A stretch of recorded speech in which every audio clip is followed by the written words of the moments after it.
savings and you're doing all those things, work hard not to start over. Say There's so. going to be points and periods in your life when the devil's going to say, a whole week. I know it doesn't sound like a lot, but when I put it in your world, Say so. and with the challenges that you're challenged with, then maybe it might. I look at the challenges that I have, and I say it's been 24 hours. Then I'm happy. I'm working hard. If it's been 2 months, then I'm excited. Yeah, come on. But I gotta get to I get to a place, and this is where I've been, and I've been this way all week long, and the devil's been coming at me and coming at me and coming at me, and I'm like, you can't have me. Right. No. You can't have me because I don't want to start over again. I don't want to say, God, here I go again. I know I learned. I know I said I ain't gonna do it no more. And there's a point, and I'm not saying that you won't ever do that. What I'm saying to you is you ought to be a little bit more difficult. You ought to want it a little bit more. Right. You ought to feel excited about yourself. Just a little bit of pride on yourself, saying, you know what? Wow, it's been 6 years. Oh goodness, it's been 5 years. I've been studious. I've been working. I haven't been lazy all week long. I've been doing. I'm not going to fall for it. Right. You've got to get to that place where it's a little bit more difficult. Come on, sir. Say so. One of the things that will help you is the second thing, and you need to be too busy for the devil. Come on. Wow. You need to be too busy for the devil. Mm-hmm.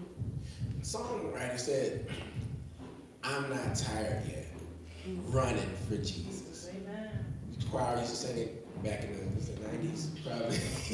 I'm getting 80s. Right. They're like, oh no, I'm not tired. Oh no, I'm not tired. Nobody got it. Right. I had to tell you, probably I've been too busy. Anyway, my point is that if you're very busy with God, All right. then you don't have enough time for the devil. It's the same thing that kind of works when you're busy doing something else and you don't give that particular person time, or you don't give that time and energy to something else. You put so much time in your texting, you put so much time in Instagram, you put so much time at work, and by the time you think about it, like, oh, you know what, I didn't call. Come on, sir. Oh, I didn't text him. Oh, I forgot to do that. You wanna know why? Because you were busy. Mm-hmm. And if you're so busy working on God's stuff, if you're so busy doing what He needs you to do, what looks foreign to you or what does not look right to you is what the devil wants from you. Because you're too busy working on God's stuff. So you have to stop doing God's stuff to focus on the devil's desire. Or for you to focus on what? Your desire. But when your will is lined up with God's will, then it takes you to turn around to look at what your old will was. Right. Yeah, that's good. What your old will what? Was. Right. What your old will what? Was. It's not anymore because your will is aligned in what? His will. Come on, sir. You want more for yourself. You want more in Him. And so you're working hard, and being lazy does not work in this area. Come on. Being over sexual does not work in this area. Being a liar does not work in this area. Being a manipulator doesn't work in this area. Having a scapegoat doesn't work in this. God doesn't believe in the scapegoat. You can't say, oh, it was this, and oh, it was that. No. God is me, and it's you, and we about to do this. And it's about to happen right here, right now. And so the devil's like, wait. Look at that. I'm just too busy. I'm too busy. I can't give it my time. I can't give it what? My attention. I can't give it my love. Because my love for God is stronger than my love for man. My love for God is stronger than my love for myself. If you're falling in love with Jesus, you can't fall in love with yourself. Amen. If you've ever fallen in love, if you've ever felt something for somebody and woke up in the morning and thought about it and went to sleep at night and thought about them, what your thought pattern is on them, it's not on you. And usually you sacrifice yourself for who? Them. And so I need you to fall in love with Him and let go of what you used to be. Right. You're too busy for them. And after a while, what you end up saying is, I can't. When he's talking to you, so you know it. And what I need you to talk back and say, I'm too busy. No, I'm too busy. Yeah, I like to, but I'm too busy. You know that girl over there, I'm too busy, I'm too busy. You know you could sit down, no, I'm too busy, I'm too busy. You know you could do this, you could blame it on them. No, I'm too busy saying that it was my fault. No, I'm blaming them. No, I'm too busy trying to surrender myself. No, I'm blaming it on this. No, I'm too busy working with my kids. No. Right, It's me, right, and it's God. And when I mess up, it was me. And that's who it was. You've got to get to that place. Yeah. And when you get to that place, you can let go. He's like this. No, look at me. No, I'm too busy. You're too short. Tell him he's too short. You can't see him. I can't see you right now. I'm too busy. Number 3. It's better to leave a slot empty until it's right and it's been tested. It's better to leave a slot empty until it's right and it's been tested. Not or it's been tested, but and it's been tested. Not everything is for you right here, right now. It could be in your life, but it does not mean marry it. It could be in your life, it does not mean go and take the next step up to the higher level supervisor or manager. You know how many times some people have been asked to become a manager and they're like, not yet? Right, come on. If you're still good at what you do, if you're still exceptional, it will still be there if I want you to have it. You just have to understand that and sometimes it's a business contract. Sometimes it's dealing with the right person at the right time, and then the person's like, yeah, you need to go in business with me on this, and you say, well, okay, it sounds great, it sounds good, but right now I need to work on this, so I will get to it. And you want to see if that person is really real, because if they're really real, they're going to still keep what? Working. Right. They're still going to keep working the plan. They're still going to keep working the budget. They're still going to keep, because if you don't believe they're all that they say they are, let them work the business without you. Say so. If somebody says they're going to do something and you're not sure they're going to do it, why don't you give them the time to prove themselves? Yeah. Let a man first be true. Why is it that we have not tested the things that are in our life? Come on, sir. Just test it. If God has tested me, I'm telling you, I'm still here. I'm still preaching. Yeah. If God has tested me, God, I'm still working with the kids. God, I'm still working on my business. God, I'm still working in here. I'm still, anything He wants me to do, you want to test me, I'm still here. You've got to be willing to be tested, and you've got to be willing to test. Amen. You can't do one and not do the other. Because now what you're doing is saying, I'm too good to be tested, but I'm willing to test you. And it doesn't work in God's eyes, but it doesn't work in man's eyes either. That's why if you get into a relationship and you testing somebody, don't get mad if they test you back. But if you're all you say you are, Right. then you'll be all you said you were. And if you'll be what you said you were, the test does not count. Amen. Nor does it matter, because I was going to do it whether you tested me or you didn't test Say me. so. Because it doesn't mean anything to me. Your test is only the fact that you wanted to see if I was going to do what I already said I was going to do, when I said I was going to do it, where I said I was going to do it. And I'm doing it because it's about me, not about you. Amen. It's about me. See, if it's a test and you're confused or frustrated, just understand this. Any test anybody puts you through is not about them. It's literally about you and God. Amen. It's literally about whether you're going to do what you said you were going to do, whether you are a man or a woman of your word. It has, because the test can't come unless you said, I'll take it. You say, I'm going to love you forever. then come with it. Yeah, I'm going to put that money away. And they check the account. What you mad that they check the account? Why are you checking the account? You don't believe? Don't believe me. I don't care. Check the account. I don't care. Why are you looking at their phone? Don't look at the phone. Unless you're mad because that's where you put, your prizes. All you looking at. I wouldn't say look at everybody's phone, because then you miss out things they want to do for you. But anyway, life is that way. You have to understand that in everything there shall be a tester and a testee. You will be tested. And if you fail, it's not because the person tested you. You fail because it may not be the right time. Or you're just not ready for it. And that's important to know. Stop putting people in your boyfriend's slot and your girlfriend's slot that you're not ready to deal with. Or they aren't ready to be in that spot because maybe you ask more of them than they're prepared to give. Maybe they don't look like what Jesus said they should look like. Maybe there's a lot of different things, so I'm gonna close it with that. But understand this: test and time, they will tell. Test and time will always tell. You say I'm gonna be the greatest, let me see you be the greatest. You say I'm gonna do all this, let me see you do it. Now, last thing I wanna, and this is the fourth thing because I know y'all thought I only had three. I have four. Embrace good expectations. Embrace good expectations.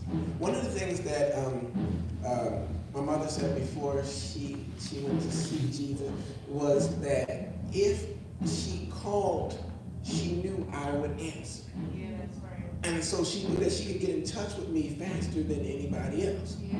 So one of the things that I did, I didn't know that for years upon years, but I made sure that I answered, so I would answer the phone and say, I gotta call you back.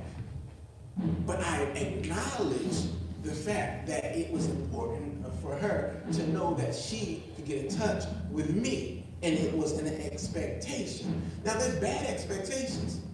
People will be like, I expect you to fail, or I expect you not to do this, that, and the other. But when somebody is expecting something great of you, then you can fulfill that expectation. For example, here, I'm gonna remind you. Okay, Zion, what was it? Thursday, he was playing, and he went, dunked the ball off of a missed shot. Went there on the other side, put the ball back off a missed shot. It would be horrific or retarded to, or not, that's not a good word. It would be bad if people would then say, hey, you know what, I don't expect him to do that in the next game. Most likely anybody that sees the film is going to be what? Fearful that he might be able to get all the offensive boards. Yeah. So what I'm saying to you is his expectation or their expectation of him is a good thing, not a bad thing. Right. Or bad for them, good for him. And so it would be beneficial to embrace what happens. Amen. If you sing awesome and you do a great job and they ask you to come back to the next time, what are they expecting? That you're going to do a great job. Embrace good expectations. Those are the keys to life. Amen. Father God, Lord, we bless your name. We thank you for who you are and all that you've done for us. We thank you for your grace and your mercy, your love and your kindness. We thank you for you just being God. We thank you because throughout all our life, throughout everything that we've done, coming to know you has been the greatest part of it. Understanding and having built a relationship with you has become awesome. It's been beautiful. It's been without words, God. And so we thank you for everything that you've done. Holy Spirit, open up our ears, our eyes, our spirit to hear and receive the word of God. We rebuke anything and everything that will come against the hearing, the understanding, and the delivery of your word. We accept it in advance. Yeah. And we thank you. We give you glory, honor, and praise. In Jesus' name, the people of God say amen. Amen. Say amen again. Amen. Joshua, the first chapter, in the 6th and 7th. Let's look at the 6th and 7th verse. Right. Be strong and of good courage. For to this people you shall divide as an inheritance the land which I swore to their fathers to give them. Only be strong and very courageous, that you may observe to do according to all the law which Moses my servant commanded you. Do not turn from it to the right hand or to the left, that you may prosper wherever you go. I want to speak from the subject, you still have to take it. Amen. You may be seated. You still have to take it. At this point in the story, we find that Moses has died, and now God is talking to Joshua. All right. And Joshua is going to lead all of these people. And the one thing that God has to do is take Joshua and encourage him. All right. He's going to build him up. And he tells him, be strong and courageous. He doesn't say it once, but he says it twice. And the reason he says it and the reason he pushes it, the reason he's building him with it is because in this season of his life, All right. he has to do this very important thing. Be strong and courageous. Now, one of the things that I need you to understand is as seasons change, as life changes, things turn around in your life. God will tell you different things. And when he tells you, it means that in this period of your life, because people, I think that it's very interesting because I can say this, yet and still I will find that people will say, well, what does God want from me? What did he ask of you? Amen. What? And you say, I'm doing it, and I'm doing it, and I'm doing it, and I'm doing it. Then don't stop doing it. Joshua, the fight that he fought was consistent on and on. The key thing that you must understand about when God says be strong and courageous is that it does not mean now. It does not mean for the next few weeks. It means for the time period in which you have from this point on, you're leading these people. You must stay. Because it sounds good, and I've heard many a preacher preach, be strong and courageous, and they can tune on it, and it sounds so wonderful. All right. But reasons for being strong and courageous are not wonderful. Say so. Why would anybody tell you to do that? Why would anybody tell me I need to be strong and courageous? Because if I'm not strong enough, they will push me, they will break me. When Moses went up, they took too long for him and they made a golden calf. It took too long for them. So they're like, you know what, he's up there, we're not sure what's going on. Let's get something else to worship real quick. That's why you gotta be strong. He said, adapt and take hold of everything Moses taught. But you still have to what? Be strong. Right. Because life does not allow for you not to be able to be strong. What you teach your children over and over again as they leave your house and they go into the world is that they have to what? Be strong. Pay attention to your what? Surroundings. Know what's going on. Don't do this, don't do that. Make sure you teach them how to fight. Whatever you did not learn as an adult, as a child, that you had to learn on your own, do you feel like you would have been further had you learned it as a child? Absolutely. So what I'm trying to get you to understand is that you have to be strong, and God is pushing for you to be in a place where you gather what he wants you to do and to push forward, never blinking, never turning back, never thinking anything other than the words he gave you so that you can move forward. Because if you're not strong, and you're not encouraged, and you're not built up, and you're not ready, what happens is the world will bring you down. You are in this world, but you're not what? Of this world. So therefore, if you're not of this world, you can't play by this world's rules. So if I know I can't play by this world's rules, I've got to build up and build on the rules that God has what? Given me. I can't play by their rules. I've got to go off of what he told me. I got to go off of what he gave me. I got to go off of the blessings that he allotted me. I've got to go off the anointing. The reason I speak the way I speak, the reason why you should speak the way you speak, if the door looks like it's closing and you say, I still believe it's open. Why? Because you have what? Authority. Because your words have what? Power. Can someone else do that? Absolutely not. But if you don't work in it and you don't work on it, it won't what? Happen. Yeah. You've got to know what he told you. If he says you're what? Fearfully and you're wonderfully made. He said that your words have power.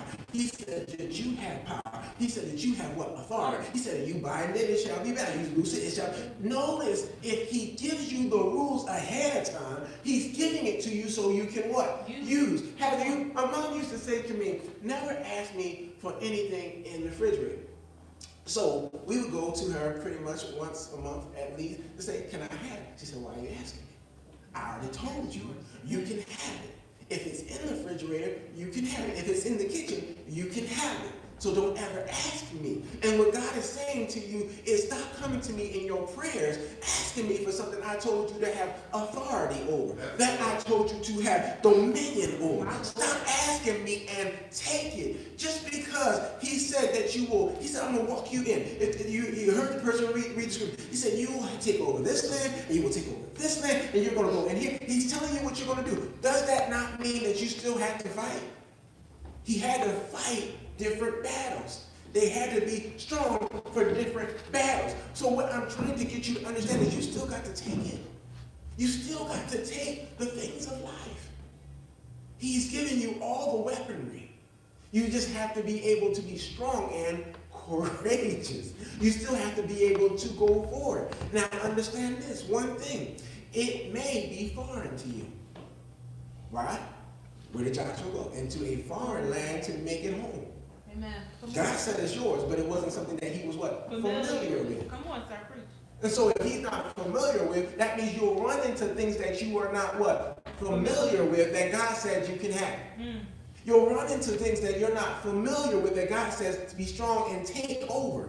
And so what I want you to understand is the supervisor on your job said, we got you, we want you to do this, and you're like, oh God, I don't know about, take over. Ouch, I know that's right.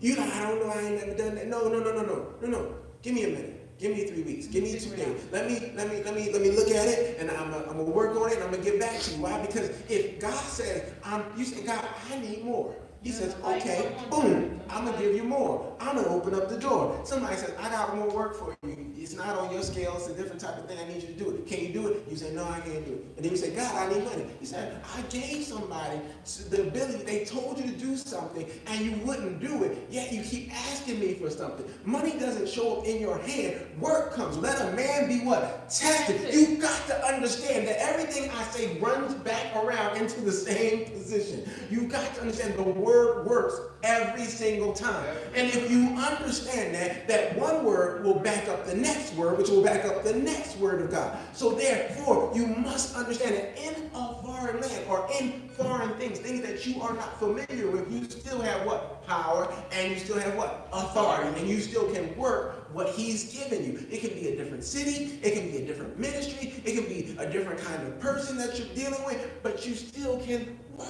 it. Come on, sir. You still can have it, but you have to take hold of it. God will give it to you, but you still got to go after it. He said this is the promised land. It's promised to you. I said I'd give it to you, but he still had battles to fight. Understand that. That means that you will still have battles to fight in what God has already given you. What he's already said you may have. Stop thinking of you just walking in and they pronounce it on you and you going in and taking it by force. Why? Because the Bible says, and I think a lot of times people get this confused, that the wealth of the wicked is laid up for the righteous.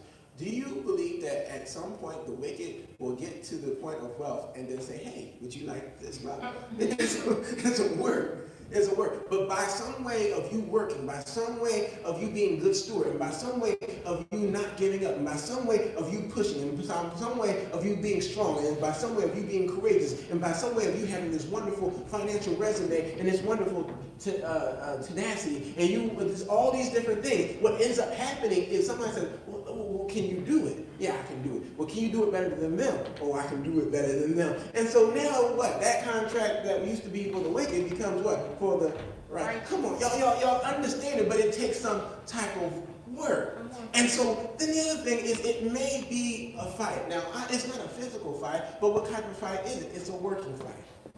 It's a working fight. You got to work your mouth, and you got to work your hands, and you got to do whatever, all the work, whatever frame of business that you're in. And this okay, hey, I'm going to use you again. Don't worry. I'm going to do it again. All right, so God said, he said, I want this. I want to be, big, great basketball player, this, that, and the other. This didn't happen the way I needed it to happen. I want this to happen. He said, okay. All right, well, start over. There you go. Now you're in a new place, new time. Let's go. Year didn't go the way you expected it to go. Summertime came. Let's do it again. Great summer. Is this your year? A little bit louder. Yes, sir. It's your year. Yes, sir. You got this. Yes, sir. Because God gave you the opportunity, but he did not do it for you. He gonna give him the opportunity. Gonna give him the ball. Gonna give him the talent. Gonna give him the gift. But God does not dunk. God does not shoot shots. God, I don't care if you bet on whatever team you bet on. I don't care. If you bet all the money you want to bet on any NBA team you want to. God does not. He does not work in them. But if you believe that he can, and you believe that he's giving you the gift, and you believe that he's giving you the talent, and you work really hard, and you push really hard, and you give all you got, it's going to work. Amen. You've got to just understand that whatever you're working on, don't care what it is, you just got to understand that it's going to be a fight. Somebody wants what you want. Somebody wants the job you want. Somebody wants the girl you want. Somebody wants the life you want. Some people want stuff that they don't even understand. I had somebody always tell me, you just got the life. I said,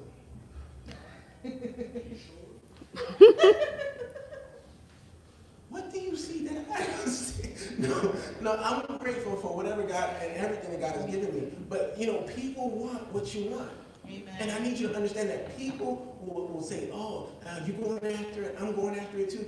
Everybody's going after it. You got to decide that you want it better, that you want it more, that you're willing to put more time in, you're really put more energy. You're going to understand it. You're going to study it. You're going to work on it. And you're going to build on it. God says you can have it, but that does not mean you don't have to work for it.